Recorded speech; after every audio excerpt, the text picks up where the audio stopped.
Good evening. My name is Abigail Murrane. Today we have been given the challenge of reading editorials and finding errors, and if there were any, we were to contact the columnist and inform them. When we were first given this project, we were super excited. We were ready to get to work and find errors, but sadly we could not find one. We followed 3 different columnists, and they were on the top of their game.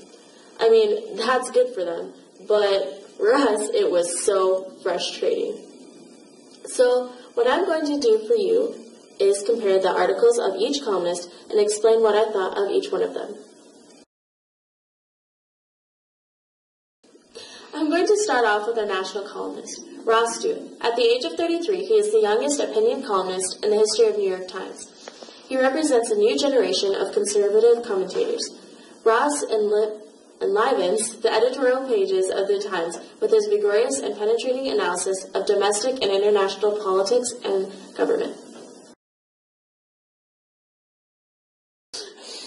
Formerly a senior editor and blogger of The Atlantic, Ross has written on topics ranging from higher education to national politics to celebrities' religious conversions, and he continues to grow his online influence in a new lively blog at thetimes.com called The Conversation with Gail Collins, also of The Times.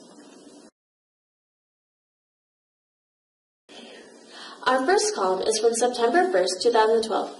It was entitled Franklin Delano Romney, and it discussed how Romney does have a chance to win, but he doesn't know if things are good enough for him to win. Consider this. When Roosevelt was campaigning, the unemployment rates were in the mid-20s, and right now, Romney is working with an 8% unemployment rate. In this article, I got the feeling that he was conservative and also in favor of Romney. The main reasons would be that in paragraph 6, he states that, among the conservatives, the choice of Paul Ryan persuaded many Romney doubters that the candidate has definitely embraced the congressional Republican agenda as his own. He states that Romney would have power to reshape and that his determination would make his first term as a president a success.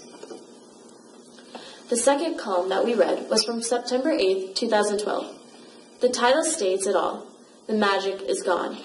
Basically, what he was trying to say is that Obama has nothing left. 8 years ago, in Boston, Obama stole the show from an actual Democratic nominee at the Democratic National Convention. He gave people hope, and at the moment, the White House is out of ideas, out of options, and no longer the master of its fate. The stumbling Democratic administration seems as if it might be the lesser of two evils. But a re-elected Obama would be permanently diminishing Obama, with no magic left in his public persona and no mandates save to stay the current economic course. Essentially, in November, he will be a lame duck. In this column, I enjoyed his writing. Mainly because I am a teenager, he made it easy for me to understand because he is a good writer. This is one thing that Ross shines on.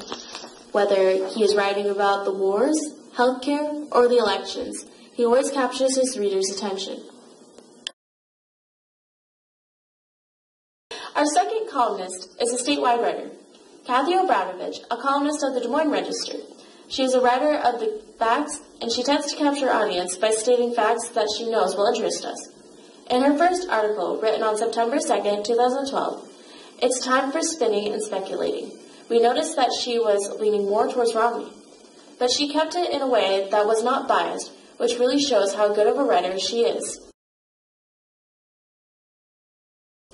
In the article, she talks about how all of the media fact-checkers have, in their own words, peppered up the Republican convention with a buckshot. The convention conservative Republicans still love Mitt Romney all the same, which brings me to my next point. The Des Moines Register is endorsing the Republicans. This is a first in a while, because they have always favored the Democrats. But it was a beautiful technique. They used this to their advantage to get more buyers. If they switched groups, they would have more Republicans to buy their paper. The second column from Ms. Obranovich was entitled Romney, Obama, Direct Pitches to Young Voters. Now, one of the main things that was very good in this article was the fact that they were tying in to the younger crowd. This is amazing in my eyes because it is showing people my age that we are included in the election also, and our votes will make a difference. It states how education will be funded with Obama, but Romney would cut the taxes later on in life, where we would have to pay more with Obama. I feel that in this article she is being very straightforward, which is good. Although she gives us both sides so we can make the decision on who we want. But what she is saying is that college students choosing a presidential candidate will have to decide whether they want to pay more now or pay more later. Either way, there will be a price. All in all, I enjoyed reading Kathy's columns.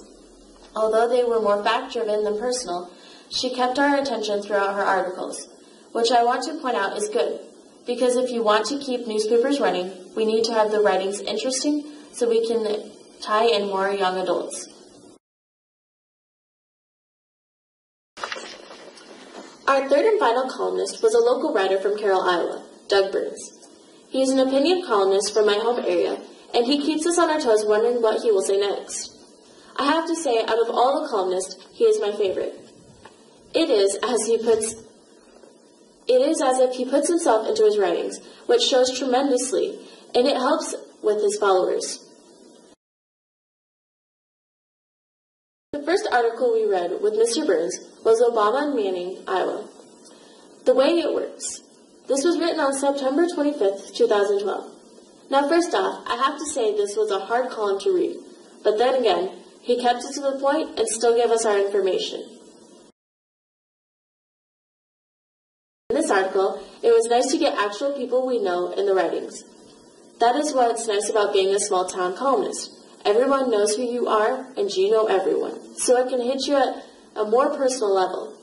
In this specific article, he talks about how the new Manning Hospital is being built. Manning is getting a new hospital because it is working with the Department of Agriculture to get a loan to build the hospital. This is Obama's idea of how to support rural Iowa. Mr. Burns states that if Romney takes office, the likelihood of the hospital being built is slim to none.